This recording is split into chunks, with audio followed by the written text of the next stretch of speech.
Hi అండి. మీరు బెండకాయతో బెండకాయ పులుసు, ఫ్రై, కూర ఎన్నో తినుంటారు. కానీ దహి బెండి ఎప్పుడైనా ట్రై చేశారా?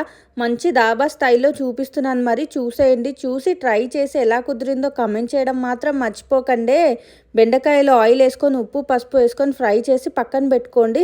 తర్వాత ఆయిల్ ఏసుకొని మళ్ళీ కొంచెం ఆవాలు, జీలకర్ర, మినపప్పు వేసుకొని అవి ఫ్రై అయిన తర్వాత ఆనియన్ కూడా ఫ్రై చేసుకొని అల్లం వెల్లిపాయ పేస్ట్ కూడా ఫ్రై చేసుకోండి. ఈ గ్యాప్లో దహి తీసుకొని ఉప్పు, కారం, పసుపు, కొంచెం జీరా పౌడర్, కొంచెం ధనియా పౌడర్ వేసుకొని మంచిగా లమ్స్ లేకుండా కలిపేసుకోండి. కలిపి ఆ మిశ్రమం యాడ్ చేసేయండి. తర్వాత అవి మంచిగా ఫ్రై అయిన తర్వాత కొంచెం వాటర్ యాడ్ చేసుకొని 2 మినిట్స్ కుక్ చేసుకొని బెండి కూడా వేసేసేయండి.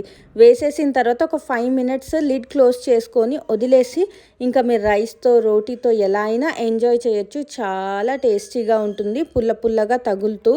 నాకైతే చాలా ఇష్టమైన recipe. Thank you for watching. Please